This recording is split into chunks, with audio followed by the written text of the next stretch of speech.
Pada bulan Ramadan, ada satu malam yang sangat dinantikan oleh umat muslim, yakni malam Lailatul Qadar.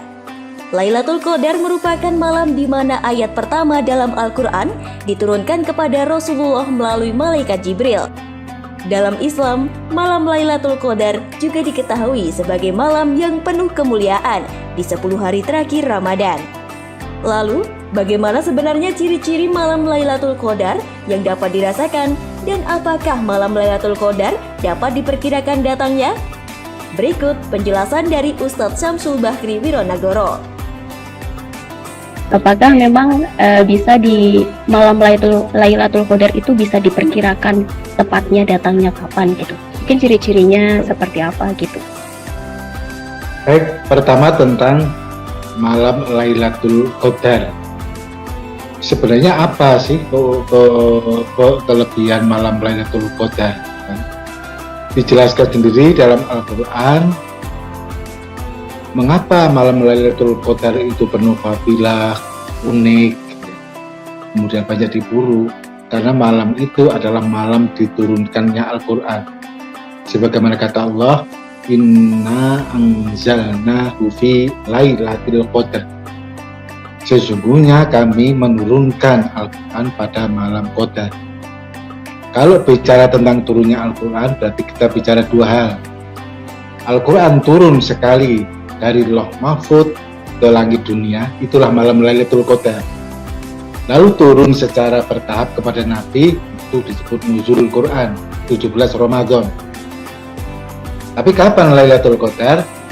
Beberapa hadis menjelaskan bahwa malam Lailatul Qadar adalah 10 hari terakhir pada malam-malam ganjil akhir Ramadan.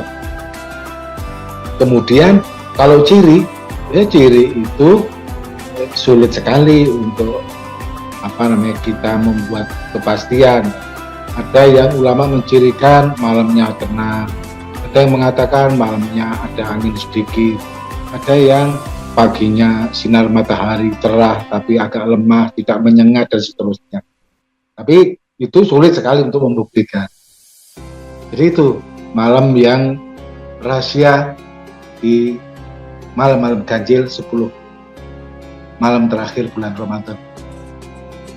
Ustadz Syamsul pun menambahkan bahwa Nabi pun tidak dapat memperkirakan kapan malam Lailatul Qadar terjadi.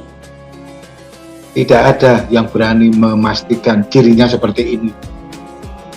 Tidak ada ulama yang bisa memastikan cirinya seperti ini. Bahkan Nabi pun tidak pernah mengatakan bahwa malam itu jatuh pada malam ini atau malam kemarin. Tidak ada. Selain itu, apa saja hal yang harus dikerjakan atau amalan apa saja yang dilakukan saat beribadah di malam Lailatul Qadar? Kan malam Lailatul Qadar ini tuh malam yang istimewa, malam 1000 bulan. Sebagai umat muslim, apa amalan-amalan saja yang harus kita kerjakan saat malam Lailatul Qadar ini, Ustadz? Ya, baik, saya akan menjawab dari dua perspektif. Satu perspektif individu, yang kedua perspektif yang lebih luas lagi. Perspektif individu terkait dengan amalia apa yang dilakukan pada malam Lailatul Qadar. Tentu sebagaimana yang dilakukan oleh Nabi, yakni banyak melakukan sholat malam, qiyamul lail. Karena amalan qiyamul lail itu luas kan, bisa sholat lail, bisa baca Quran, bisa i'tikaf ya. Itu adalah amalan-amalan Lailatul Qadar.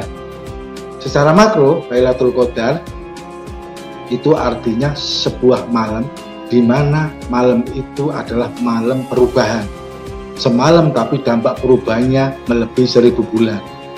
Malam turunnya Al-Quran itu semalam, tapi dampak perubahannya seperti merubah selama lebih dari 1000 bulan. Islam turun itu kan hanya semalam, Al-Quran turun hanya semalam. Tetapi dampak perubahan peradaban yang dibawa oleh Al-Quran seperti usaha yang dilakukan 1000 bulan. Jadi itu makna secara lebih luas tentang Lailatul Qadar. Bukan sekedar bahwa pahala yang dilakukan itu melebihi pahala amaliyah 1000 bulan. Kalau itu kan individu. Namun demikian tak sedikit umat muslim yang salah mengartikan malam Lailatul Qadar dan hanya fokus kepada tanggal-tanggal ganjil saja untuk melakukan ibadah. Lalu bagaimana cara menyikapi malam Lailatul Qadar yang sebenarnya? Ya, pertama saya tidak sepakat dengan istilah memburu Lailatul Qadar, yakni orang yang beribadah pada malam ganjil lalu menyepelekan malam-malam selain ganjil. Maka menurut saya yang paling tepat ya orang itu beribadah ikhlas, beribadah mengalir, tidak usah mikir apakah ini malam ganjil atau genap. Itu saya kira tidak perlu. Agama ini tidak tidak bisa kemudian dimatematika,kan, kan? Masa untung rugi seorang hanya karena kecerdasan memilih hari. Oleh karena itu saya tidak sepakat sama sekali soal orang mengincar hari untuk mendapatkan Lailatul Qadar. Sangat tidak rasional. Oleh karena itu jika beribadah ya sudah ibadah saja malam apapun. Itu tidak penting. Itulah spiritnya mengapa malam Lailatul Qadar itu tidak dijelaskan kapan sesungguhnya terjadi tepatnya. Ini supaya orang itu tidak mengincar-incar sesungguhnya. Tapi kalau sudah dijelaskan ganjil orang masih mengincar yang ganjil, ya itu menjadikan agama kayak matematika, untung rugi. Saya sama sekali tidak sepakat. Itu cara berpikir orang awam, cara berpikir orang yang sedang berdagang, ingin mencari keuntungan sebanyak-banyaknya dengan usaha yang biasa-biasa.